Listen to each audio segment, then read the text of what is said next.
അതായത് ഒരു പാർട്ട്ണർഷിപ്പ് ഫേമിൽ മാക്സിമം നമ്പർ ഓഫ് പാർട്ട്നേഴ്സ് എന്ന് പറയുന്നത് 50 പേരാണ് അല്ലേ. ഒരു LLP ലിമിറ്റഡ് ലയബിലിറ്റി പാർട്ട്ണർഷിപ്പ് ഫേമിൽ മാക്സിമം നമ്പർ ഓഫ് പാർട്ട്നേഴ്സ് എത്ര പേര് പറ്റും?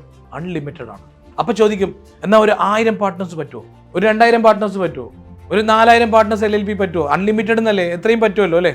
അപ്പോൾ ഇമാജിൻ ഒരു 1000 പാർട്ട്നേഴ്സ് ഒരു 10 ലക്ഷം രൂപ കൊണ്ടുവരുന്ന ഒരു ഫണ്ട് എന്ന് പറയുമ്പോൾ LLPയുടെ ഫണ്ട് എത്രയും? ലീഗലി പോസിബിൾ അല്ലേ? പോസിബിൾ അല്ല. LLP എന്ന് പറയുന്നത് ഒരു ഹൈബ്രിഡ് സ്ട്രക്ചറാണ്. LLP ആക്ട് കൊണ്ടുവന്നത് ഇന്ത്യയിൽ അന്ന് ബിസിനസ് നടത്തിക്കൊണ്ടിരുന്നത് പാർട്ട്ണർഷിപ്പ് ആക്ട് 1930 പാർട്ട്ണർഷിപ്പ് ഫേംസ് ഉണ്ടായിരുന്നു, പ്രൈവറ്റ് ലിമിറ്റഡ് കമ്പനി ഉണ്ടായിരുന്നു അല്ലേ. പ്രൈവറ്റ് ലിമിറ്റഡ് കമ്പനിയിൽ maximum number of shareholders എന്ന് പറയുന്നത് 200 ആണ്. ഒരു പാർട്ട്ണർഷിപ്പ് ഫേമിൽ 50 പേരാണ് അല്ലേ. പക്ഷേ ഇവിടെ ആണെങ്കിൽ 50 പാർട്ട്നേഴ്സ് ഉള്ള ഒരു പാർട്ട്ണർഷിപ്പ് ഫേമിൽ ലയബിലിറ്റി അൺലിമിറ്റഡ് ആണ് അല്ലേ.